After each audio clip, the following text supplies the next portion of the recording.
Hello science fans and welcome to Fun-Believable Science with me, Dr. Brain. Today we're going to be looking at how things balance and why things fall. So get your brains ready, it's time for Fun-Believable Science.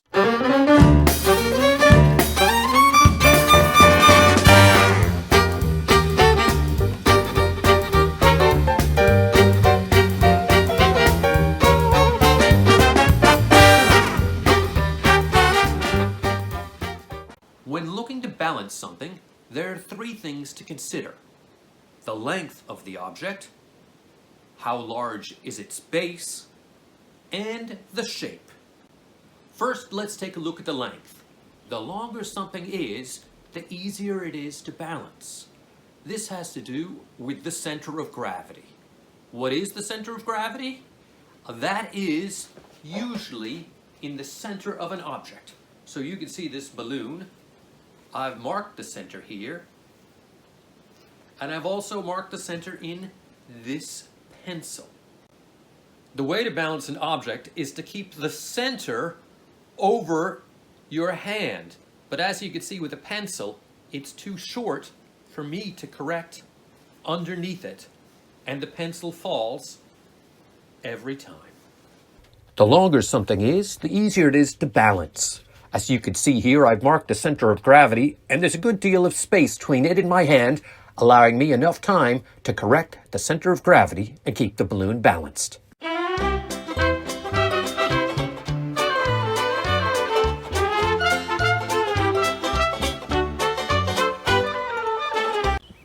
I can balance this club on my face.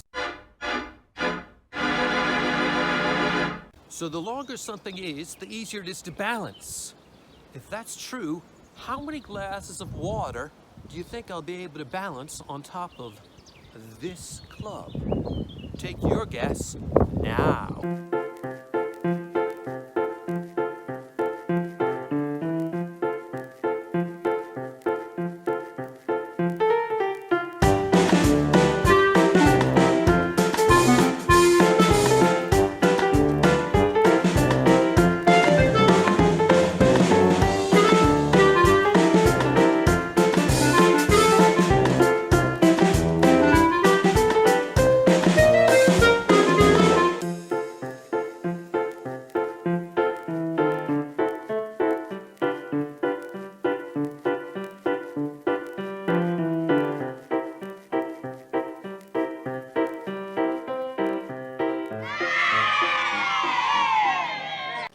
Now let's take a look at flat objects.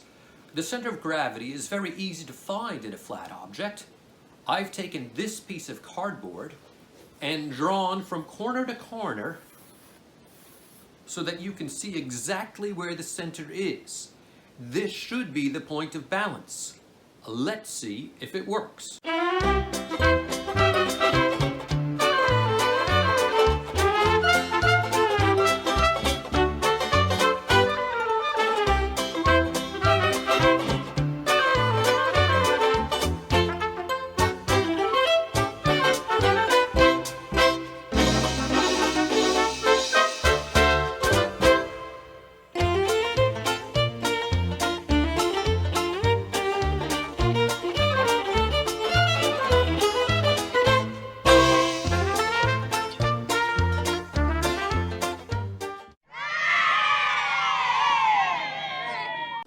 The next thing we're going to look at is the base of an object.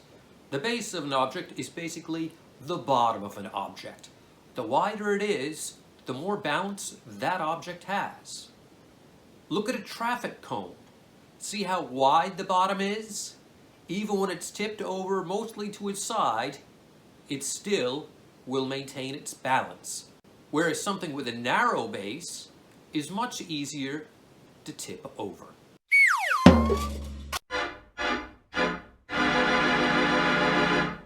Here to help us with this now, we've got our special guest today, Waffles the Wonderful.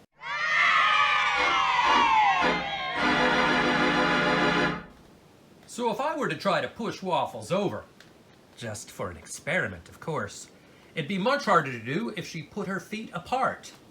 This makes for a very wide base. With Waffles' feet apart, it's very hard to push her over.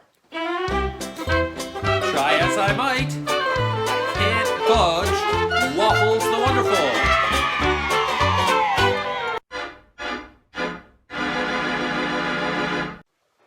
But when an object has a narrow base, like Waffles just standing on one foot, look how easy it is to push her over now.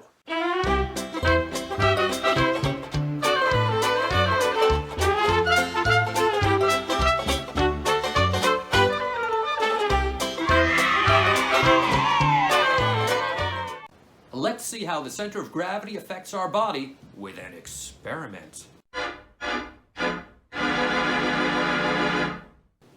Can one finger keep a grown-up in place?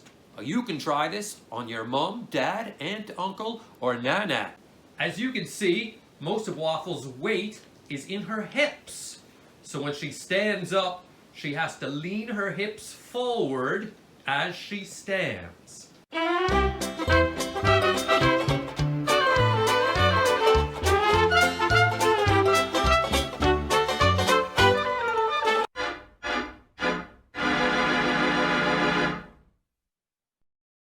Here to help is Brainiac. Brainiac is going to try to stop Waffles the Wonderful from standing up using just one finger.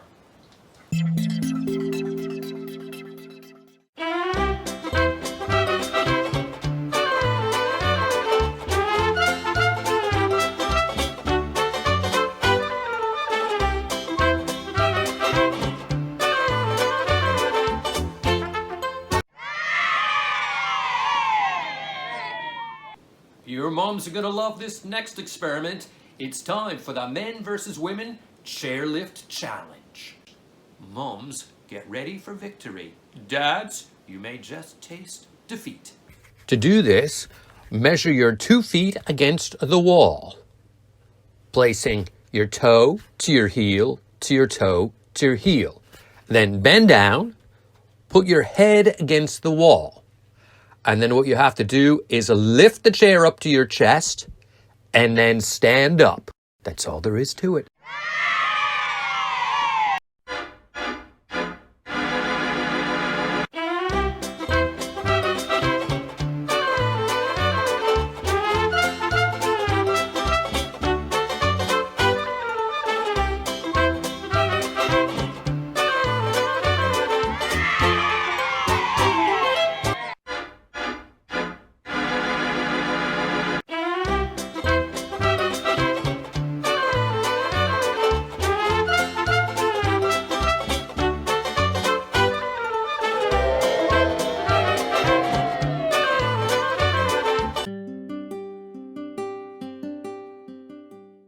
Here's the science as to why.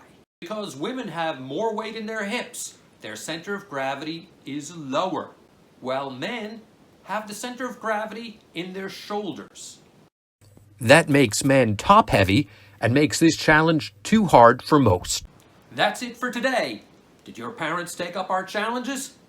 There should be plenty of proud moms out there today. I'm Dr. Brain. Thanks for watching another episode of Fun-Believable Science. Until next time, stay safe and don't forget to use your brain.